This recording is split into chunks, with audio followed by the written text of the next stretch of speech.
Yo, this is Pan-Africanist already. Why are you focusing us on the camera? That's why then it's forbidden. Stop your nonsense. It's not nonsense. Go away. Olunaku olwaleero ab'ebyokwerinda okuli Uganda Police Force wamu Nigeria UPDF balinnyegera mu lukiiko lw'abannakibiina kya National Unity Platform lwe badde bategese ku kitebe Kavule. Kupije Denise Ankakwoli omulungi omwagalwa atumbudde kansubire nti oli bulungi wonna w'osinzidde okubanga ate ogyekomiddeko ndesegannako mmerere. Ntandise n'omukyala amanyiddwa nga Mami Angela ate nga amazaale oba ag'obuzaale yamanyiddwa nga Mumase Nantale ng'ono muzannyi wa sinema mu Romantic Entertainment bw'atyo yafiiriddwako omwami we omwagalwa taata w'abaana be. Kitalo nnyo kitalo ddala Mungu abagumye maama n'abaana. So ng'ate omu ku bakulu abakulembera amasomero ga Umeya amanyiddwa nga Haji Ahmed Nyenje Mutimba avudde mu bulamu bw'ensi era ng'onaziikiddwa Kitimba Butambala. Ono y'omu ku ababadde batwala amasomero ag'abasiraamu mu ggwanga lya Uganda omuli ago aga Nabisunsa, Kibuli, Kibibi, Gombe n'amalala. Kitalo nnyo kitalo ddala. So ng'ate n'omugagga businessman abatamanyiddwa nga Haji Abbas Kasaga bw'ati naye yavudde mu bulamu bw'ensi eno era ng'ono obulamu bwatabukidde mu gym gye badde agenza okuba nga te akola edduyiro. Kigambibwa nti ono yasitudde akazito oluvannyuma embeera n'etabuka era nga yafudde nga yakatuusibwa mu ddwaliro. So ng'ate entiisa yabutikidde eggwanga lya Kenya oluvannyuma lw'omubaka wa Parliament yabadde amanyiddwa nga Charles Were okukubibwa amasasi agamuggye mu bulamu bw'ensi eno. Ono kigambibwa nti yabadde agobererwa abasajja abadde batambulira ku pikipiki, emmotoka yo olwabadde okuyimirira bwe batyo ne bagisindirira amasasi okukakkana nga gatutte obulamu bwe. Mu mmotoka muno yabaddemu ne ddereeva wamu n'omukuumi wabula nga bano tekuli yakoseddwa n'omu era nga babadde bagezaako okumuddusa mu ddwaliro wabula nga buteerere. Embeera eno ebaddewo mu ggwanga lya Uganda ku bantu bangi. Twalaba omugenzi Kirumira, twalaba Andrew Felix Kawese, omugenzi Abiriga, bangi abazze bafa mu nfa efaananako bw'etyo. Oluguudo lw'e Masaka lwafuukira ddala akattiro era ng'akabenje olunaku olw'eggulo kaagudde mu bitundu by'Empigi Kalagala. Awo nno emmotoka ekika kya bbaasi nga bw'ogirengera n'emmotoka endala bwe zityo ne zigenda maaso okuba ng'ate zesota. So ng'ate Miranga Myerere olunaku olwaliro ku luguudo lw'Ejjinja oluvannyuma lw'akabenje akabaddemu emmotoka ekika kya drone bbiri ezo nno nga zitwala basaabaze n'emmotoka ennene ebadde etisse seminti. Wabula ng'okusinziira ku bantu abadde mu kifo kino okunenya abagenze maaso kuba nga tebakuteeka ku luguudo olubi olutakolebwa lwebagamba nti lugenda kumalawo obulamu bw'abangi. Bannange Katonda wange bannange munoonye ku bantu ba Mujinja Road emotoka 3 emotoka 3 zakagwa kati drone 2 newa siminti abantu bafudde munoonye ku bantu bammwe. So ng'ate amawulire amalala g'ennaku nkuba kye yabadde amanyiddwa nga Teddy Namatu emyaka 27 eyali yagenda mu ggwanga lya Saudi Arabia okwenoonyeza ku musimbi eyakomezeddwawo ng'ali mu bokisi oluvannyuma lw'okufiira mu ggwanga eryo. Ono yagenda mu mwaka gwa 2023 mu kibuga Riyadh wabula nga tekisinze okukwasa bakadde b'ennaku kyekyokuba nti ne kampuni yennyini yamutwala tebannyonnyola kikituufu ekyaviirako muwala waabwe okuba ng'ate afa. Abasirikale ku poliisi y'Erubowa be bakyasobeddwa ekkane mu kibira olw'ekyo ekyabatuuseeko olunaku olw'okwoseggulo oluvannyuma lw'abajaasi okujja ku poliisi eno bwe batyo basansabaga emiggo emikambwe. Mu baakubiddwa mwabaddemu abapoliisi, abantu abaziba emisango ababadde bawawaabirwa ku poliisi eyo gattako n'abo ababadde bazze okuwawaabira ku poliisi eno. Bano be basanzeewo bonna be baakubye n'okutuusa kati bakyali mu kyekango.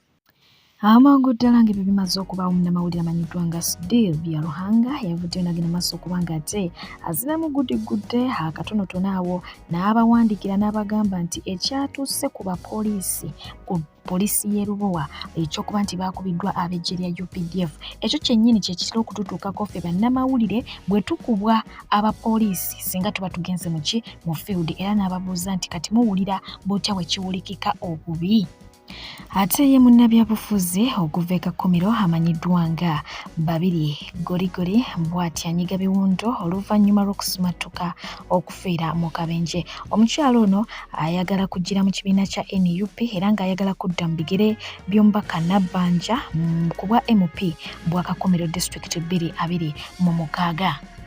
Free Eddy Mutwe ye ngombo eri ku mimwa gy'aba National Unity Platform mu kaseera kano era ng'ebigenda mu maaso mu bulamu bw'omukono bingi nnyo ngera kuba nga ate bikutuusako mu maaso awo lwansonga nti biwanvu mu kko so n'olw'ensonga eyo nzikiriza nsooke nzigusigano. Omukyala ng'ono nno mulamuzi wa kitongole eky'amawanga amagatte ekya United Nations amanyiddwa nga Lydia Mugambe bw'atyo aweereddwa ekibonerezo kya kusibwa emyaka 6 n'emyezi 4 kkooti ya Oxford Crown oluvannyuma lw'okuba nga ate asingisibwa omusango gw'okukukusa omukozi n'amutwala ng'omuddu e Bungereza. So nga ate yo kampani ya Starlink egenda kuba nga ate eronkingibwa mu ggwanga ly'e Uganda. Eno ekwatagana na bya internet era nga etwalibwa omugagga amanyiddwa nga Elon Musk. Essaawa yonna egenda kuba nga ate eteekebwawo mu ggwanga ly'e Uganda. Olutalo lusituse wakati w'abana babagaga ababiri ng'omu wetwogerera mukadde kano mugenzi yoyo gw'omanyi nga BMK muyite Bulayimu Kibirige. Weewaawo abaana abalala bamugagga amanyiddwa nga Kirumira era nga bano bonna baali mu bagagga kwagalana. Weewaawo entabwe evudde ku kizimbe oba ku bya bugagga. Ekizimbe ekyo ky'olengera ekizimbe kino kyali kya BMK wabula oluvannyuma lw'amabanja ekizimbe kino kyatwalibwa aba banka ya Yako era nga kkooti yagenda maaso okuba nga ate etegeeza nga aba Yako bwewawangudde omusango bwetyo negenda maaso okuba nga ate ebakwanga ekizimbe kino. Oluvannyuma aba Yako ekizimbe kino bagenze mu maaso okuba nga ate bakitunda era nga abaguze ekizimbe si balala be baana b'omugagga Kirumira okuli Gideon wamu ne Brenda era nno wetwogerera bo abaana b'omugenzi BMK nga bayambibwako poliisi basazeeko ekizimbe kino nga bagamba nti kyatwalibwa mu bukyamu ekiviiriddeko okuba nga ate bawanyisiganya amayinja n'amacupa okukkakkana nga n'ebitundu ku kizimbe bimenyeddwa omuli ekikomera. Ekizimbe kino kiri located ku block 273 plot number 46 Mulumba Road, Buziga, Kampala era nga kibalirwamu ensimbi z'eggwanga ly'e Uganda obuwumbi 10 obw'ekitegeera. So bwe kityo kyatwalibwa mu ngeri y'okusasula ebbanja ate nga bagamba nti byabukumpanya. Weewaawo laba ku mbeera nga bwe badde ku ground. Good morning neighbors. Nange kiri ene ewaffe temuyinza nakitegeera. You can't imagine people are throwing things, stones, glass, bottles from the former African apartments.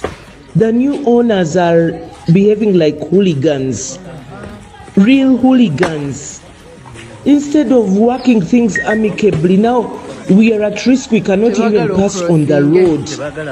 If you are coming from Mulamula Road coming down, please be careful because these lunatics, just lunatics, I don't know what they smoke. They are throwing stones, they are throwing glasses. They don't even fear if a glass can cut somebody down onto the main Mulamula Road. I can't understand what kind of hooliganism that is. It's like the country belongs to just a few and others don't belong to the country. Why don't people behave well? Then we all have some kind of religious name, but we do not behave religiously. No, by the way, you need to arrest them. Buziga Model Village, I am asking us all to go on our knees, whatever religion you pray, and pray for these children of the Bulayimu Mwanga Kibirige family, because now it is gone beyond. People cannot be fighting, throwing stones, throwing bricks, throwing glasses from up, even to the passerbys whom they do not know. What culture did these people grow in? They came out from the forest, came to town, and the forest remained in their heads, or what? Can somebody help us? Can somebody just help us? Because this is becoming and becoming. What is the story? Why do you fight like that? Then you people used to say, Abanamawanga,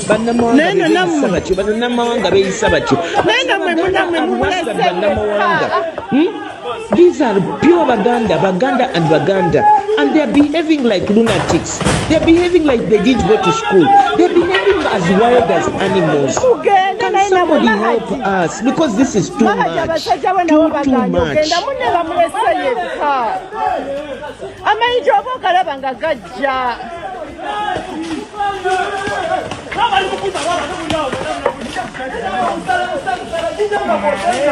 Munamwe mamulese yekeri.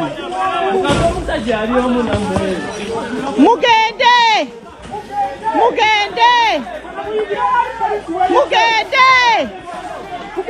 Hey. What?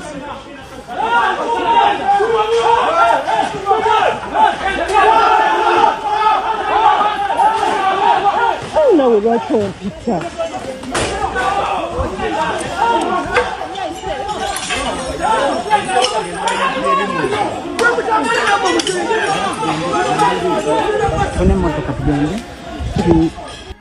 Wabaddewo embeera ey'akazigizige nga eyaliko omuduumizi w'ebikwekweto bya poliisi mu Kampala Sam Omala atwalibwa okuziikibwa era ng'emmotoka mwe yabadde atambulira yatuuse mu bitundu eby'Ebugembe Jinja bw'etyo n'ezikira. Naye ng'ate Mulumbe mutabani we yavuddeyo n'agenda maaso kubanga ate asaba abo bonna abajaguza okufa kwa kitaawe okukikomya kubanga bye bawandiika ne bye boogera babiraba era bibaluma ng'abaana era bwe batyo ne babasaba okusonyiwa kitaabwe byonna ebyamusobako kubanga yamanya nti agenda kuva mu bulamu bw'ensi eno n'asaba abaana babeere ng'ate babategeeza nti taata yasaba ekisonyiwo. Bannange ekiri wano muloka eritwala omugenzi efiida wano ku kkubo ebadde etwala Sam Omala yona nefiide wano Bugembe wano ku stage maiti egaanye otambula. Abantu ebintu byemuwandika ku muzeeyi tubiraba bituluma naye newe yandibadde ggwe nga gwali mu ngatto ze mu kaseera ako amazima nga tutamugulu kyewandikuze kyennyini kubanga guli gwali mulimu. Tulabye abantu abatatumibwa bakama baabwe abayimirira ne bavuma muzeeyi alyose n'agenda nabo bafiirwa abantu beyatta bo abaana be bakaaba abantu beyatta bo tebalina musaayi. Kambabuulire muzeeyi mu kukola emirimu gye teyayewako musaayi n'omulundi n'ogumu. Mulekeraawo okuwandikira ku muzeeyi ebigambo ebibi bituluma ng'abaana. Tubadde tukyali awo ne zireeta Beatrice Mawa ngono ye mukyala w'omukulu amanyiddwa nga Nobert Mawa ayagala kwesimbawo ku bwa Lord Mayor w'ekibuga Kampala. Abagambye nti mu making ekibuga Kampala okubeera ekiyonjo ate ekinyuma okubeeramu. Ye omukyala amanyiddwa nga Joyce Baagala avuddeyo n'ategeeza nga bw'atajja kwetondera bakibiina kya National Unity Platform agamba nti ekisookera ddala tiketi ye yagigula mu mwaka gwa 2021 ng'ajja mu buyinza era nga abadde asasula emiliyoni 5 buli mwezi gattako n'okusasula emiliyoni namba ezo nga zo ziri compulsory era nti abadde azisasula mu akaunti ya Solomon Kampala ezo nga zo za kunyumirwa bulamu baza kulyako bulamu mu Amerika gy'abeera era nga agamba nti ye akkiririza mu bawagizi be abalonzi be abaamulonda agamba tajja kwetonda by'ataakola. Ebyo nga bikyali awo ye mwana munezi amanyiddwa nga Mugisha Geoffrey ngono yalabikira mu katambi ng'avuma Abaganda nga bwe bali abasiru era nga bwe beetonzeeko ettaka yasimbiddwa mu kkooti ya Buganda Road okukakana ng'asindikiddwa ku alimanda e Luzira. Ono yaguddwako omusango gw'okusaasanya amawulire ag'obukyaye era nga bw'atyo mu butambi bwe yasooka n'ategeeza nga bw'ali Omunyarwanda tewali kye bayinza kumukola wabula ng'ate gye byawunzikira yeegaana okubeera Omunyarwanda n'ategeeza nga bw'ali Omunyankole. Naye nga ye omukyala amanyiddwa nga Nakangubi Jennifer Fulufiga yavuddeyo n'ategeeza eggwanga ng'omwana ono oba omuvubuka ono bw'atali Munyankole ate si Munyarwanda wabula mulaalo era n'atendereza abalaalo okubeera abe ddembe era kuba nga tenkwako ku bigambo bye tweyongereyo. njagala okubategeeza era njagala mugategati zange zino omwana ono bwakabaka wa Buganda si wamusibye ekyo volaba ne yesterday tewalako ku complainant omwana ono waliwo abamulwanyisa abali emabega w'ekintu kino babenonyeza ebyabwe mujjukira omwana ono emabega wali emabega wonna njagala okutangaazamu n'abalowooza nti ono omwana munyarwanda ono omwana si munalwanda omwana ono mulaalo omwana ono muhima abalaala babadde n'eddembe babadde bantu bampisa bantu ba mirembe tebavuma bantu omwana we yakola ensobi naye ng'emabega abadde ajja avuma abanalwanda ku mukutu gwe balina empaana zaabwe bamanyi omwana ono yali ku mukutu gwe omuntu n'avaayo n'amuvuma n'amugamba abanalwanda tujja batebaka emitwe simanyi dakiika mbale mujja kuddewa mu ebyo babavuma byabafuuka ekizibu ne babavuma buli kaseera abwana abaganda bavumya abanyarwanda okuva epaka ku zeedi abanyarwanda nga tebasibanga baganda mu bwakabaka bwa Buganda bonna nammwe tebabasibanga muvumya abanyarwanda mubalangira abanankola abakiga abakibo namba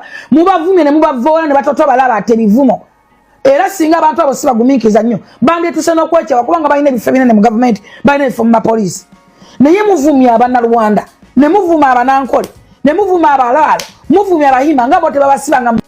Oluvannyuma lw'okukwata mwana munezi amanyiddwa nga Okayo ng'ono y'omu ku abo abaali bagezaako okunyaga banka ya Diamond Trust wali eri mu disitulikiti y'e Wakiso so ng'omu yakubibwa amasasi n'afiirawo. Poliisi yagenze maaso okuba nga tetegeeza nti ono yabategeezezza nti baagenda maaso okukola ekikolwa kino oluvannyuma lwa banka eno okuba nti yali emaze emyezi egiwerako ddala mbu nga tebasasula ate nga baali bakuuma ssente kwe kusalawo okuba nga ate baluka olukwe lw'okugibba wabula nga kigambibwa nti ng'ono tannaba kubanga ate abba banka yasooka kubanga asindika famire ye mu kyalo n'abategeeza nga bwe yali agenda mu ggwanga lya Congo okulwanira eddembe so nga ate ekyo nakyo kyawa poliisi omwaganya okuba nga ate balowoolereza nti oba oliawo yalina ebikolwa ebikyamu ebyali bigenda mu maaso mu bulamu bwe.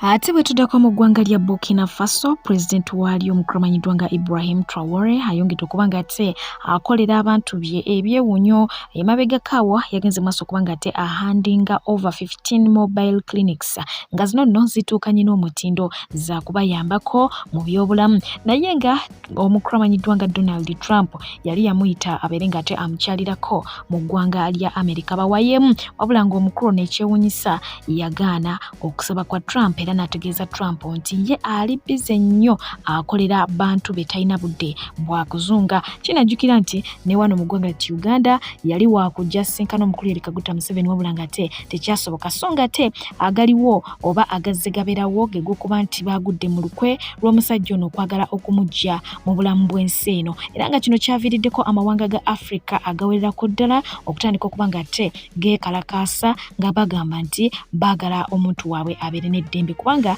ye byakola babyagala era babisiima.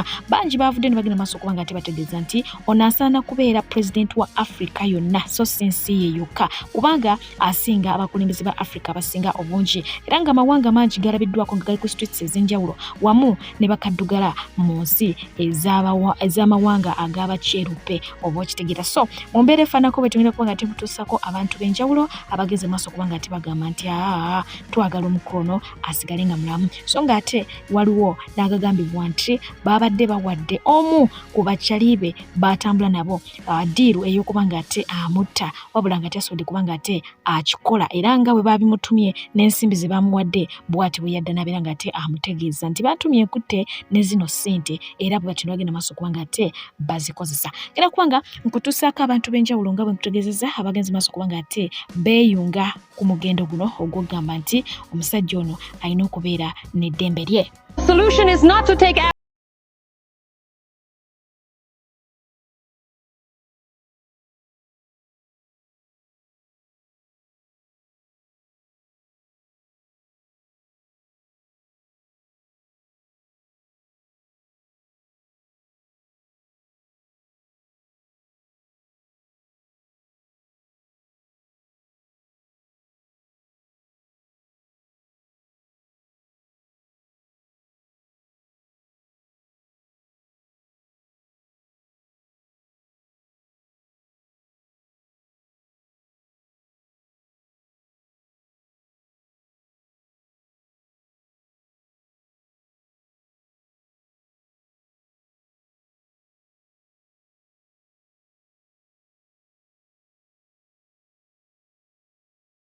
President Traore,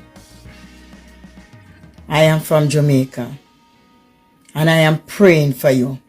Coming the 30th. I don't know if they're going to march in Jamaica, but if they go march, I'm going to march. But if they're not going to march, I'm going to spend the whole day on my knees, praying, begging God to cover you, begging Yahshua, the Holy Spirit, to cover you from the plan of these enemies. When I was small, I remember Gaddafi. But I never felt it that much. Because at the end of the day, he was living in luxury. But you're not living in luxury. You are for the people. You are for the people. And I'm going to go on my knees. And I'm going to pray you up, young man, in covering. Stay covered in Jesus' name. Is it not Donald Trump in the United States of America who was asking the people of Africa, who was asking the black people of Africa to leave America and go back to their land? Is it not the same Donald Trump who was asking and chasing black people in America to go back to their land and go and develop their land and find a good leader for themselves? Is it not the same Donald Trump? What is your business with Captain Ibrahim Traore? Now the good leader we have found, that you are asking us to leave your land. Now we go back to our land and we are now finding the good leaders who can develop Africa for us. You want to assassinate him. Let me tell you, Donald Trump, let me tell you, NATO, this generation is a different generation. You can never continually to be assassinating the good leaders of Africa. This generation, we have all the means, we have the media, we have every kind of power we can do to protect our leaders. This is not the time of Gaddafi. This is not the time of Nkrumah. This is not the time of Patrice Lumumba. This is not the time of Stephen Biko, our great leader that you have assassinated and overthrown him. This is not the time. This is a different generation. And we are ever ready to protest. We are ever ready to save our good leaders, because our leaders is for us. They are not for America. They are not for NATO. They are not for France. Captain Ibrahim Traore is for Africa. Captain Ibrahim Traore is for Ivory Coast. Captain Ibrahim Traore is for Burkina Faso, and the time to protect him is now. We are uniting to save our good leader. Captain Ibrahim Traore must live to see his good work. Thank you, youth of Africa. Share the life. Let's protest against them. My name is Black Coffee. I'm a media personality in Ghana. Since I was in my 20s, I have been a Pan-Africanist. I used to write for New African magazine. I was always promoting Africa. I've been for her. I'm a Pan-Africanist. And so there's no way I can sit down and watch France or USA kill another African leader. France alone have killed 22 African presidents. France alone, not USA combined. France alone have killed 22 African leaders. Anytime African leader wants to work for the people, France and UK and USA will interfere. Why? Americans don't all like Trump. They don't all like Macron in France, but you don't see us going to kill them. And so enough is enough. We read the history books about Sankara, we read about Lumumba, we read about Nkrumah, we've read about them. I'm not going to sit down for my great-grandchild to read about Tuareg being killed. So as long as I am alive, I will stand and fight for Africa. I'm not walking just like this. This be a spiritual battle. We have gone to the rivers, we have called the ancestors, we are fighting for Africa, and that is why I am here. There's no way I will live and watch them kill Tuareg. Touch Ibrahim Traore, you touch every black person in the world. We will not take it. France, the USA, bugger off and leave Africa alone. That's why I'm here. Ibrahim alive. Otambudde obwoya ne bukugwa ne kuntumbwe ng'onoonya mirimu ofereddwa abafere bangi toddamu kumagamumaga kankwanjulira Molden International Labour Consultants be bakugu abaakakasibwa okutwala bannayuganda emitala w'amayanja mu nsi nga Qatar, Saudi Arabia, Jordan, Kuwait, UAE, Bahrain era nga bano bakutusaako emirimu omuli security, waiters and waitresses, maids, cleaners wamu ne baristas. Basange wali eri ennamuŋŋoona oba bakubire ku nnamba zaabwe ez'essimu 074 73888 oba 077 883 00 oba 078 95 29 be bokka abagenda okusangula ennaku ku mutima gwo beba Molden, shipping life into a unified destiny. Abalungi abatuuliriza era abatulaba olunaku olwaleero tuchaddeko ewa Sheikh Asiraf Dembe. Sebo sanyusa okubalaba. Amannya agange Seeka Asiraf Dembe akola ku bizibu by'enjawulo. Omuntu singa aba alina ebirwadde musomereddwa tumuwa amazzi ga lukuya nga bw'obadde ogalaba. Tugenda abantu ku kyoto ne twokya emizimu emibi egibabaamu n'okulomba edduwa. Abantu singa abeera ng'ali wano atuuse nsobola okumulombera edduwa, ne waba atatuuse nga mpadde amannya ge naye ng'ali wala. Neetaase ennamba yange yeeno eri 0707363711. Nammwe bannyinaffe abali ebweru oyagala okuba nti oyagala okulombera ku dduwa ng'olina ebizibu viza zibuze amaka gagolongotana sente zikola zimpita mu ngalo ojja kumpeereza ekifaananyi kyo n'amannya go ebyo byokka bijja kummala nja kukulombera edduwa ojja kutereera. Olunaku olusembayo mu mwezi mba n'edduwa ey'awamu ffenna n'abalwadde bange abakadde n'abapya. Salaamu alaikum warahmatullahi wabarakatuh. Bwetudda ku ground mu ggwanga lya Uganda akalulu katandise dde okuba nga tekaweenjezebwa era ng'omukyala amanyiddwa nga Nina Rosa ye yasimbudde mu maanyi ag'ekitalo ddala door to door ng'era bw'ogenda okuba nga ate omulaba.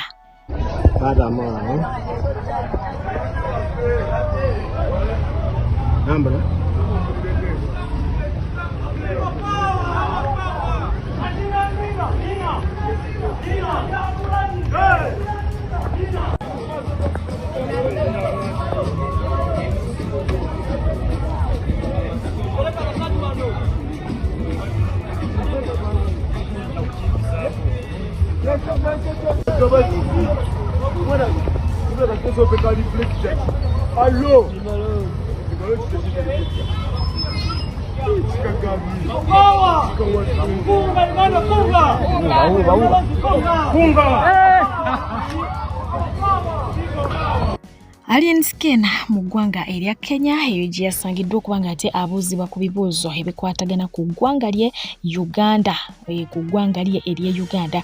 Wabula ng'ono yagenze mu maaso okuba nga ate ayogera ku nsonga y'eddembe n'agamba nti teri ddembe lyamu era ebyokuga nti Uganda erimu emirembe babyogera kuba nti abatwala ensi eyo bebaagala okuwulira, so bw'oba tobyogedde obulamu mbu buyinza okukalubako. Anyways ogera kuba nga towulira ku bigambo bye ate oluvannyuma tweyongereyo. Bagamba Uganda yesiga emirembe gya kibyotulo ekyo tukyogera tuli wali nga bajja tunoonya. Omanyi omuntu ekimunyiiza mwana okyagala owulya kyomussaako oli ayinisa gambye mulimu emirembe kati bw'omuwakanya otya nga mwoli omala fuluma n'omubuuzo waaye emirembe gye batugamba girimu. Olaza bategeeza ti mu Uganda emirembe temuli ekyotulo gye girimu.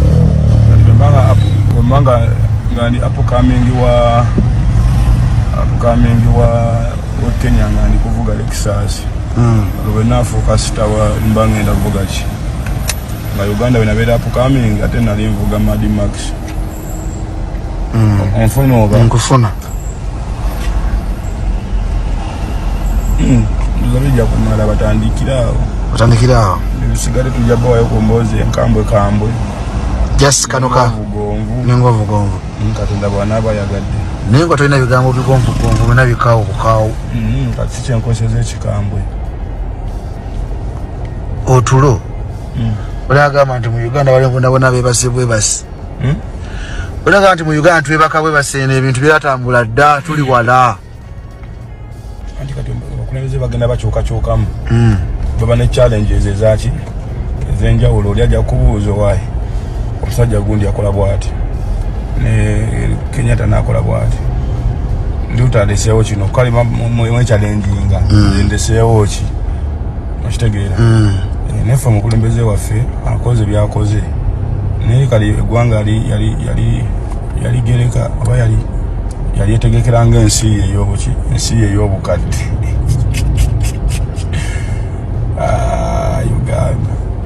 Uganda gye basooka okukola nga tenakola ki kale kitegeeza nti ekaddiye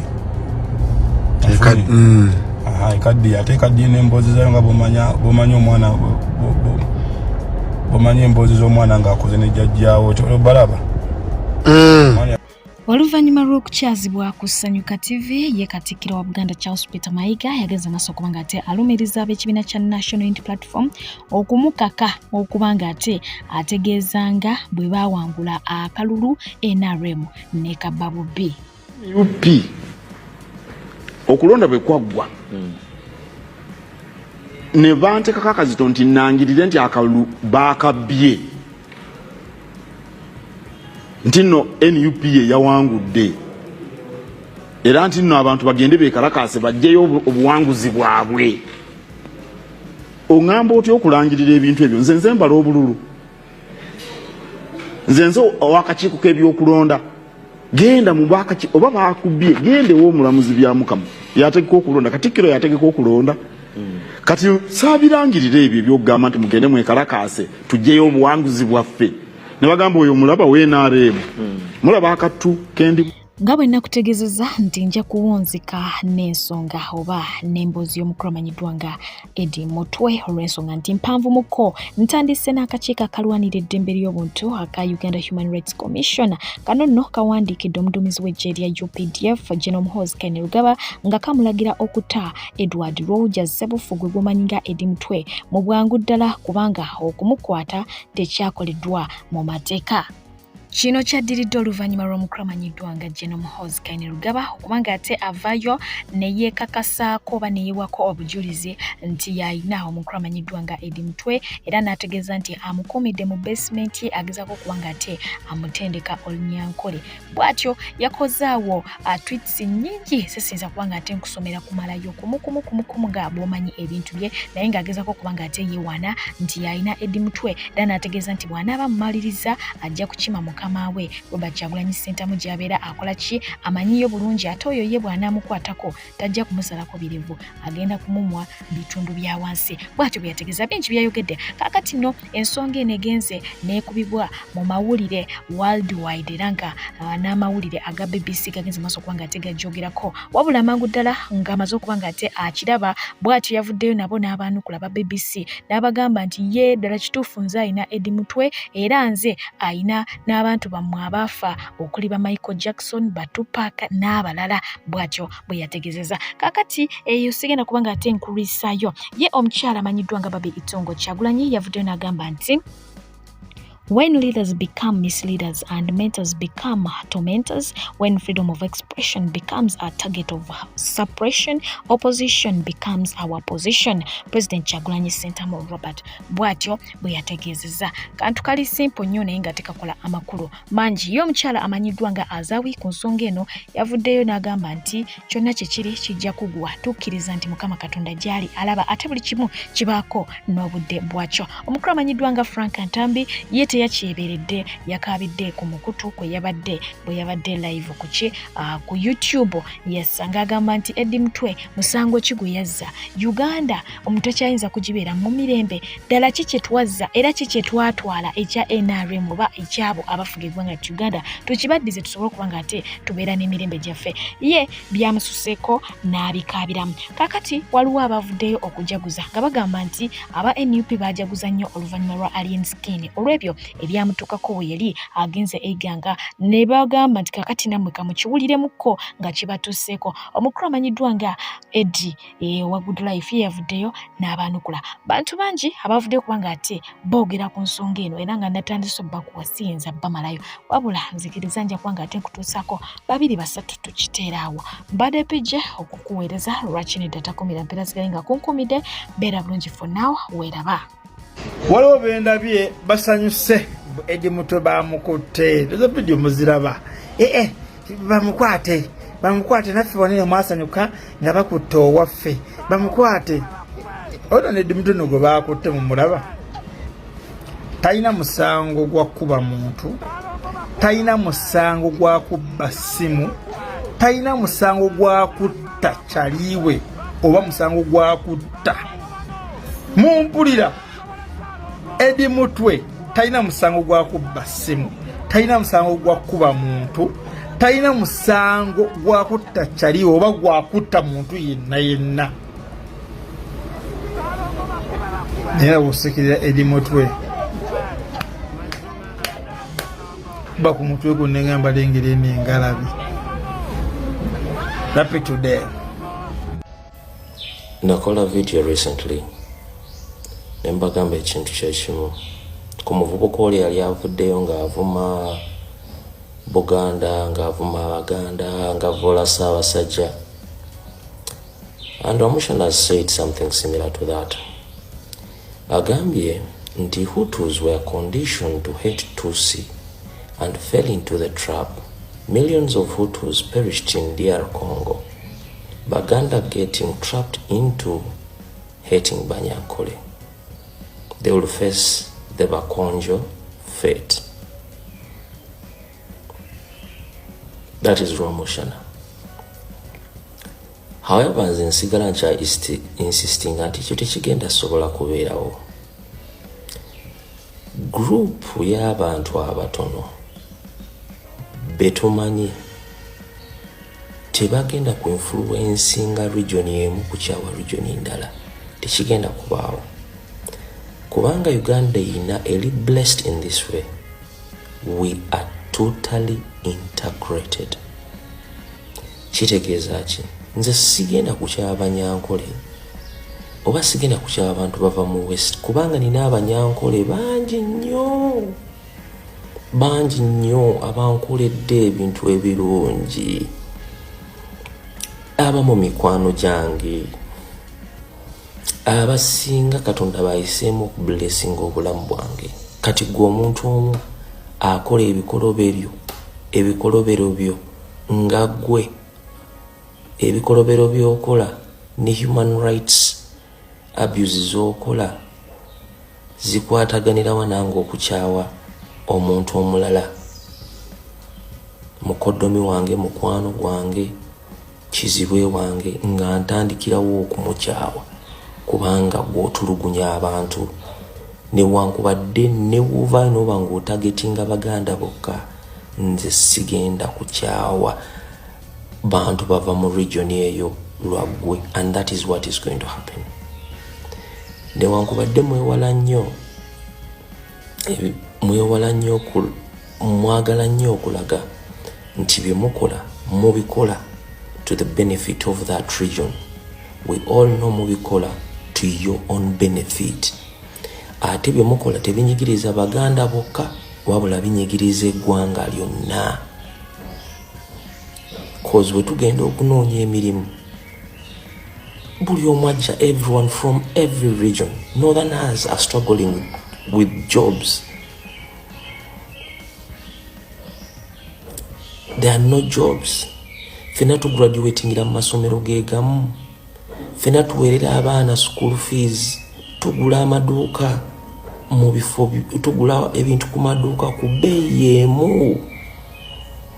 Ekinyigiriza omuntu ava mu busoga kyekinyigiriza. So you will not use your brutality to cause one region to hate the other. That isn't going to succeed. Assalamu alaikum wa rahmatullahi wa barakatuh. Bagoberezi bange kwa akaunti yange ne ya TikTok mbalamusizaako nnyo. Lwaleero nga tuyingidde ennaku z'omwezi 2 sawa zigenda mu 6 tetunayingira nga 2 naye inna lillahi wa inna ilaihi raji'un. Olunaku lwaleero musawa wange emwe mabegaawo mutabani wa Mwami Museveni nga ye CDF General Muhoozi Kayine Rugaba ataddeyo ekifaananyi ku Twitter ye n'alaga nti Eddy Mutwe asaliddwako enviiri ne kirita n'akubwa bubi nnyo yenna awulubadde feesi ejjudde omusaayi. Olaba nti omusaayi guli muli mu feesi bw'oba otunuulidde ekifaananyi n'okinterpretinga.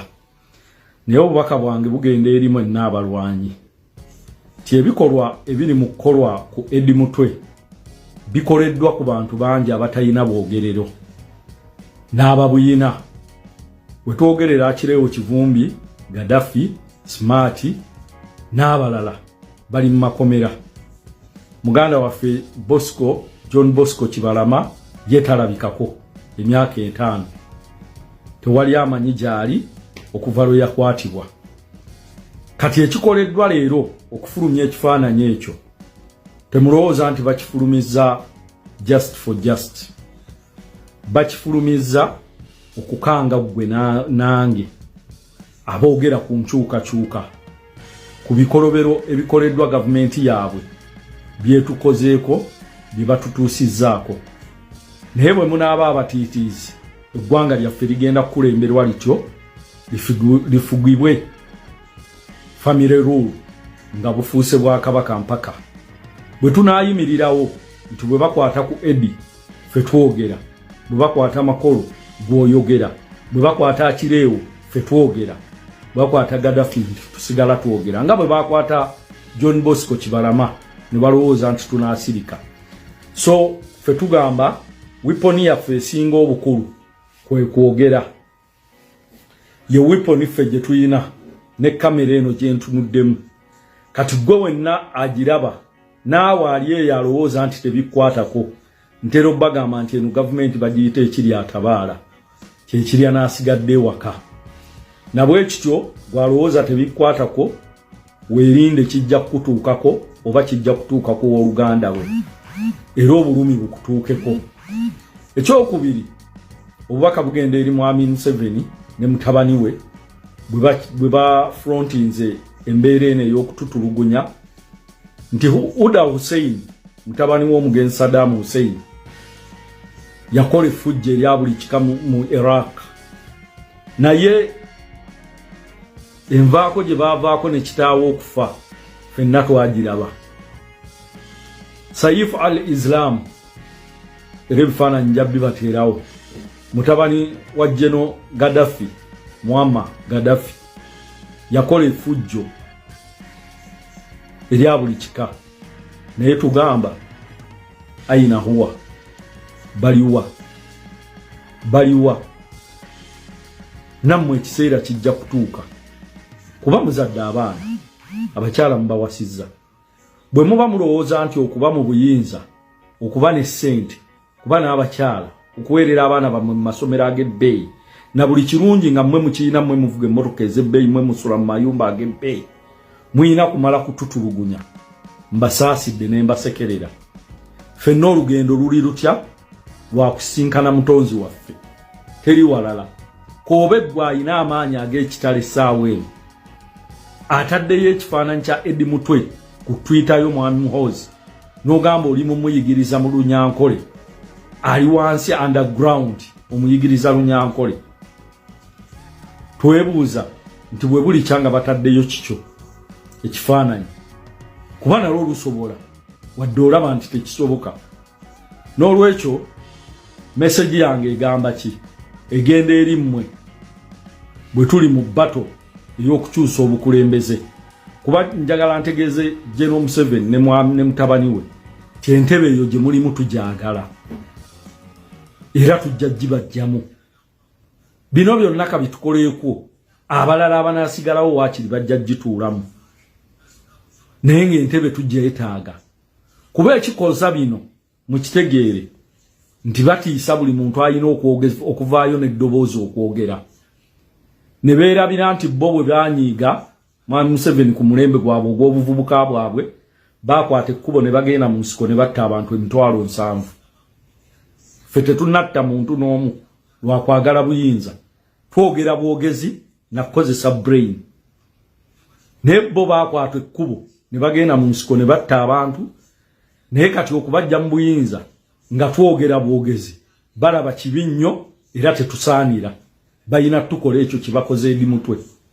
Naye message yange enkulu egumya mwenna banna struggle bwe tuli mu struggle, mutambuze ekifaananyi ekyo nga bwe mutegeeza abantu nti babeere bagumu. Teri lutakya, lujja kukya, and it will happen. Era bwe banaakwata nze musigale nga mwogera nga bwe twogera nga bakutte Eddy. Tubeere bagumu, tulemere ku nsonga, tustandinge ku mazima, kuba kye tuliko mazima. Ebikolo ebyo byonna bye twogera ebikwasa ba Eddy Mutwe baakireewo baani, ebibuzisizaawo bakanatta Muhammad, ebitadde Machate eruzira emyaka 4, ge mazima ge tuliko. Kati balwanagana n'amazima. Naye nze mbakakasa nti obusiraamu butugamba nti omulyaza amaanyi, omuntu alyaza amaanyiziddwa tebamuwangula. bujja kucha ku macha tuwangule. Ude Hussein yakole fujjo mu Iraq eritabangawo. Saif al-Islam wane Libya yekola buli kintu. Naye his time came. Ne kitaawe tewali amanyi gye bamuziika wadde okumanya nti mu Busiraamu baamunaasa. Naye mmwe abakola ebikolo bino tubabuuza, how safe are you with your family?